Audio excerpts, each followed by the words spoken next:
Nós voltamos então para o último bloco com o prefeito de Marabá, João Salame, o Fernando Severino do Conjove e da consultora Status e também o vereador Igor Normando do PHS, aqui de Belém do Pará, estão comigo. Antes de falar de Carajás, nós vamos deixar o Fernando fazer uma pergunta que volta um pouco na pergunta anterior que ele fez. Fernando? Prefeito, o que é que a Prefeitura tem feito nesses 2 anos? O que é que pretende fazer com relação ao incentivo à atividade econômica, ao empreendedorismo? De que forma que tem sido atuante nesse aspecto? Olha, nós aprovamos em Marabá, uma articulação da nossa Secretaria de Comércio, uma das mais arrojadas e audaciosas leis de incentivos fiscais, né? Inclusive, isso possibilitou a Sinobras estar hoje duplicando sua capacidade de produção, dobrando o número de empregos e houve um apoio importante do município. A indústria de Correias Mercúrio está se instalando lá, nós buscamos a indústria e ela se instalou em Marabá e essa lei foi um dos incentivos para que ela se instalasse lá. O grupo Avan, da mesma maneira, agora os condomínios Alphaville estão se instalando também em Marabá. Então, há uma lei de incentivos fiscais e há uma ação muito audaciosa por parte da Secretaria de Indústria e Comércio em busca desses empreendedores. Quer dizer, o presidente do Grupo Avan disse que dos 80 municípios onde ele abriu, foi o município onde ele foi mais bem tratado para poder instalar seu empreendimento. Então, nós temos uma série de leis e de iniciativas que visam estimular a vinda de novos empreendimentos e estimular também o comércio local, o empresariado local. Agora, vamos voltar então a Carajás. Tivemos uma campanha sangrenta a respeito da divisão do estado do Pará. Eu tenho uma visão, eu acho que quem quis dividir, as regiões que quiseram a divisão começaram errado. Quiseram áreas demais e sobrou um Pará muito pequeno. Que o marketing muito bem feito daqui soube vender como Parazinho. Você ainda tem expectativa que um dia possa voltar a acontecer um plebiscito para que possa ter novamente a possibilidade da criação do estado do Carajás? Bom, em primeiro lugar, eu concordo contigo que houve esse erro, sim, do mapa. Apesar de que isso é um negócio absurdo, porque a região menor, se ela ficar com a maior quantidade de universidade, de riqueza, de serviços públicos, é até melhor. Mas houve este erro, não tenho a menor dúvida. Eu já peguei este bonde andando, né, e subi nele com ele andando. Eu estava convencido de que essa divisão poderia ser boa para todo o Pará e não apenas para as regiões que pretendiam se emancipar. É tanto que a propaganda do Pará Grande, né, unido, que ia resolver os problemas, de lá para cá o que mudou? O que mudou para melhor no Pará Grande? Nada. O que mudou para pior. Para melhor nós não tivemos melhora nenhuma significativa. Mas eu não sou daqueles que gostam de ficar malhando em ferro frio. Eu sou um democrata, eu respeito a opinião da maioria. Mas ainda tem o sonho de que um dia possa acontecer? Você acha que esse sonho é só um sonho? Ou existe possibilidade de... Sonhos nunca acabam, eles podem nunca se tornar realidade, mas eles nunca acabam. O sonho da emancipação vai continuar existindo no coração da população dessas duas regiões. Mas existe possibilidade? Por dois motivos, porque se sentem abandonadas e porque o Estado tem pequena capacidade de fazer com que elas deixem de ser abandonadas. Enquanto o Estado estiver nesta lógica de não faturar com a floresta, com os rios e com os minérios, vai ser difícil ele atender o Marajó, atender o oeste do Pará, atender o sul do Pará, porque não está dando conta de atender nem a região metropolitana. Ou seja, é um sonho que está na gaveta. É um sonho que está na gaveta. Agora, nós como pessoas sérias, nós temos que entender o seguinte, mantendo-se esse critério de que o Estado todo tem que votar, não há discussão, não tem por que discutir esse negócio de novo, porque não vai passar. Então nós temos que repensar, nós temos que sentar com os líderes. Parece que com a saída do Giovanni Queiroz do Congresso, essa possibilidade de um projeto onde só as regiões pudessem votar, parece que também ficou engavetada. Engavetada não, mas eu te diria que isso não depende só da vontade de um parlamentar paraense. Sim, mas porque isso afeta todas as regiões do Brasil. Sim, mas ele era quem realmente estava levando isso ainda adiante, né? Mas isso aí não haverá, não faltará quem levante de novo essa bandeira. Agora, João, uma constatação que a gente conseguiu ter depois do período eleitoral é que depois do processo de plebiscito houve uma divisão também na eleição para o governo do Estado. As regiões Oeste e Sul do Pará deram a vitória ao candidato Helder Barbalho. E a região metropolitana e uma parte do Nordeste deram a vitória para o governador Simão Jatene. Isso fica, na nossa concepção, evidente que houve a falta de políticas públicas em algumas regiões. e isso, querendo ou não, facilita o discurso de divisão daqueles que moram na região sul-sudeste, no oeste do estado. Eu queria a tua opinião nesse sentido. Inclusive, até queria que tu comentasse sobre também a questão das supersecretarias para as regiões. Né? Já existem? Estão funcionando já? Estão funcionando. Eu queria que o prefeito João Salame, como a gestor da região, possa dizer se está funcionando ou se não está funcionando. Se isso foi só realmente um discurso pré-eleitoral ou se realmente está acontecendo de forma efetiva, se tem uma possibilidade de acontecer de forma efetiva com autonomia de gestão, autonomia de orçamento, para que se possa realmente fazer dessas subgovernadorias algo que realmente seja atrativo para a população e que tente resolver as demandas daqueles que vivem na região. Olha, em primeiro lugar, diferentemente da análise de alguns que dizem que o problema da disputa pela divisão prejudicou o governador Simão Jatene porque perdeu de maneira fragorosa no oeste do Pará e no sul do Pará, ao contrário, eu acho que ele ganhou, né? Porque o marketing dele soube explorar de maneira muito inteligente e até me preocupa porque aprofundou o sentimento de divisão entre as regiões. Aprofundou depois da campanha? Aprofundou, houve um aprofundamento. Depois da campanha, o resultado eleitoral mostrou isso muito claro, este aprofundamento, né? Eu não sei, hoje as coisas podem até mudar dependendo da ação do governo. Então eu te diria até que ele não foi prejudicado com esse sentimento, por mais que ele tenha perdido na região oeste e sul do Pará. Eu acho que nós precisamos dar um basta nisso.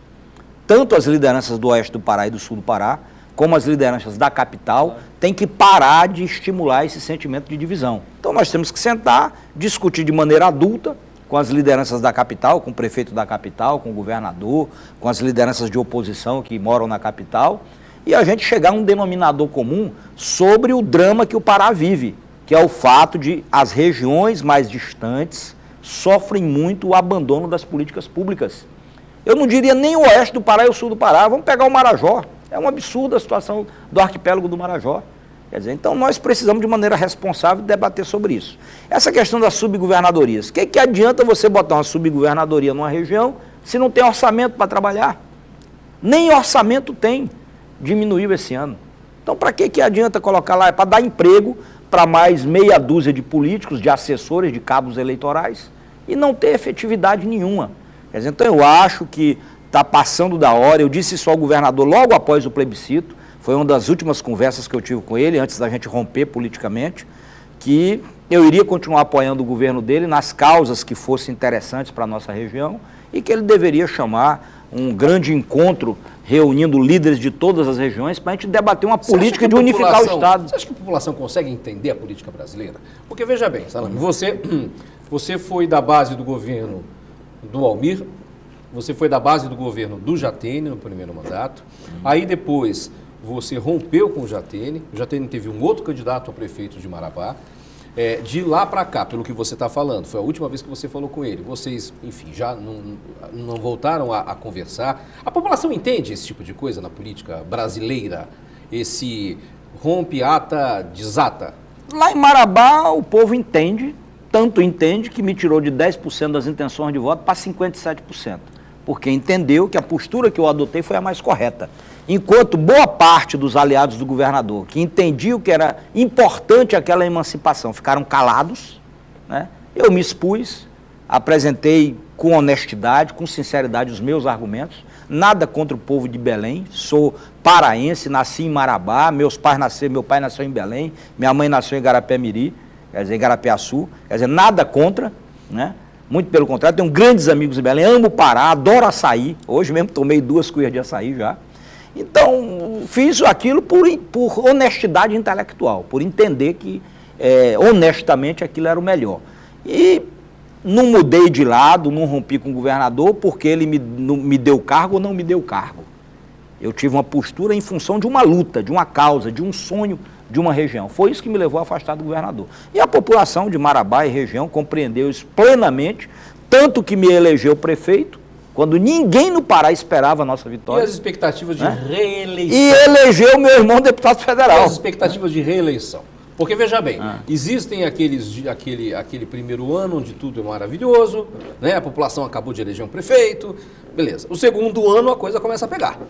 Começam as cobranças, às vezes por conta ou da ineficácia do prefeito, ou por problemas da prefeitura, não importa por quê, mas às vezes o prefeito não consegue atingir aquilo que foi prometido em campanha. E a tendência é que o terceiro ano seja sempre o ano mais difícil para qualquer prefeito.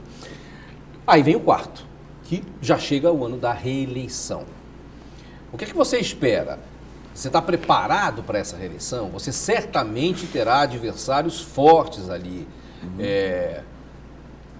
Você tem aí um ex-prefeito, Tião Miranda, deputado estadual. Uma forte liderança. Você tem o Chamon, que surgiu agora com uma liderança também na região. Você está preparado para esse embate? Veja só, insatisfação evidentemente que existe. Mas eu digo sempre o seguinte, eu tenho uma frase do velho filósofo alemão Karl Marx, que diz que a prática é o critério da verdade. Eu costumo medir as coisas pela realidade. Nós tivemos uma eleição há 5 meses atrás. Nessas eleições, as posições do nosso grupo político foram amplamente vitoriosas em Marabá. A presidente Dilma perdeu em Belém, ganhou com 15% de diferença no estado do Pará, e lá em Marabá ela ganhou com 23,5% de diferença. Nós fazendo a campanha dela. O senador Paulo Rocha não foi lá fazer uma reunião sequer, e foi amplamente votado em Marabá. O nosso deputado federal, Beto Salame, era um ilustre desconhecido. Ninguém sabia nem quem era. Quer dizer, foi disparado mais votado em Marabá, só em Marabá ele tirou 31.500 votos. O Chamon foi apoiado pelo nosso grupo político e o filho da deputada Bernadette, o Dirceu. Ambos foram eleitos e muito bem votados, né? Então nós, no teste das urnas, nós fomos aprovados, 5 meses atrás. Com um detalhe, me perguntaram nessa época qual nota eu daria para o meu governo. Eu digo, eu dou nota 6,5.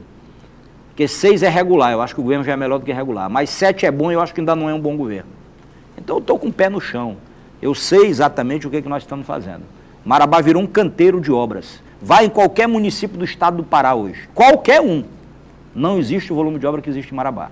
Nós estamos construindo creche, posto de saúde, escola, ponte, como é que ficou estrada, a sua relação asfalto, com o deputado drenagem. Vocês foram muito amigos, acabaram rompendo porque os dois saíram candidato a deputado... A deputada estadual. A deputado estadual, exatamente. Depois veio de novo o problema de os dois serem candidatos a prefeito. Como é que está essa relação hoje? É excelente. A relação pessoal nossa é excelente, nenhum problema. Somos amigos de longa data, já andamos muito juntos. No dia da eleição que eu ganhei, 7 horas da noite ele me ligou para parabenizar. Quer dizer, ele me ajuda às vezes, eu tenho ajudado muito ele também. Não há nenhuma dificuldade. Se quiser algum tipo de composição no futuro, não é algo impossível, porque nós não temos uma relação de inimizade. Da mesma maneira, como se tiver que disputar, nós vamos disputar de novo, não vejo nenhum problema, isso é a democracia. Então, voltando à tua pergunta anterior. Hoje, mais da metade dos municípios não paga o piso nacional, nós estamos pagando. Dia 27 de fevereiro, eu paguei já o salário de fevereiro, com o piso e com todos os servidores recebendo. Estamos com o salário em dia, boa relação com os fornecedores, tocando um monte de obra, 7 partidos nos apoiaram nas eleições. Hoje tem 15 nos apoiando. E você acha que o governo te persegue? Eu não diria perseguição, é uma opção política do governador. Eu não sou o político que se agacha, eu não sou um político arrogante, de ficar brigando por qualquer motivo, mas também não sou de ficar me humilhando para ninguém politicamente. E você não acredita que tem exagerado, às vezes, um pouco no tom deste enfrentamento? Talvez, eu acho que houve de parte a parte dificuldades. E eu espero que essas dificuldades a gente possa superar este ano. Tua relação com o PT, com o PMDB está pavimentada? Recentemente eu li alguma coisa que você estava se desentendendo com o pessoal do PT da cidade. Como é que está isso? Não, nenhum problema. Os problemas normais. Fofoca de jornalista? Quem é militante de esquerda sabe como é que é se relacionar com a esquerda. Sempre tem algum problema. Nós tivemos um problema com uma tendência do PT que já foi superado, já está todo o PT lá unificado, relação com o PMDB é muito boa, inclusive com o deputado João Chamon, que é um amigo que eu tenho de longa data, não haverá nenhuma dificuldade, tenho certeza absoluta nesse relacionamento. E a Câmara Municipal, está sendo uma parceira, está sendo difícil? Dos 21 vereadores hoje, só um vereador se declara de oposição, Quer dizer, então, nunca tive um projeto rejeitado na Câmara, tudo aprovado, por esmagadora maioria ou por unanimidade. Então, quer dizer, as condições políticas, o número de partido dobrou, o número de vereador que nos acompanha aumentou, Quer dizer, o número de lideranças aumentou, tivemos vitória eleitoral significativa no último pleito, estamos tocando obras, salário em dia, então a gente tem todas as condições de ir para a reeleição. Quando é que Marabá vai ter um aeroporto decente? Está sendo ampliado. Está sendo ampliado e Não reformado. está sendo ampliado, não. É porque tem dia.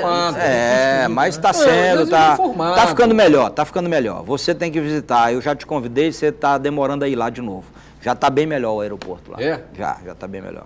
E a Transamazônica está ok? Até Itupiranga já foi pavimentado. Já foi pavimentado? Já, até Itupiranga foi A pavimentado. Universidade Federal. Já está sendo implantada a Universidade Federal, o reitor Maurílio está lá, já está o prédio funcionando, a reitoria, vários cursos, e está em processo de ampliação do restante. E finalmente eu chamei você aqui para te fazer uma pergunta. Toda essa nossa conversa foi para me fazer uma única pergunta. O Águia vai ser campeão esse ano? O Águia está precisando realmente levantar voo, né? Salame, eu te agradeço, viu? Muito obrigado por estar aqui e eu vou logo lá para Marabá. Eu gosto muito da cidade de Marabá. O convite está colocado, né? Já esteve lá recentemente, em Marabá, o Fernando, né, no Conjove. Inclusive, o meu novo secretário de Agricultura era o presidente do Conjove, o Marcelo. Quer dizer, então a gente prestigia o jovem empresariado de Marabá. O Igor é um parlamentar aí que a gente tem o maior carinho, o maior respeito, um jovem que tem se destacado aí na atividade pública. O próximo está pensando em ter candidato a prefeito de Belém? Quem sabe, né? Se a gente conseguir, filiar um Marcelo Marques de repente e tope ser candidato, tá certo, por que não? Então acho que não vão ter candidato a prefeito de Belém. Salame, obrigado, viu? Obrigado, Fernando, também pela tua presença. Igor, muito obrigado. E obrigado principalmente a você que nos assiste. Este programa você pode ver no nosso canal do YouTube, também no blog do Bacana, www.blogdobacana.com.br. Você sabe que aos sábados nós temos uma versão que você já conhece do programa Bacana, que são os eventos, são as viagens. E nós estamos todos os domingos aqui, nesse mesmo horário, na TV RBA. Agradeço sempre a sua audiência. Obrigado, boa noite.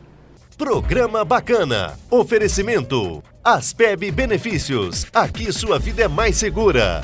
Jade Estética e Beleza. Um toque precioso em sua beleza. Status Construções. Status marca os empreendimentos que marcam Belém.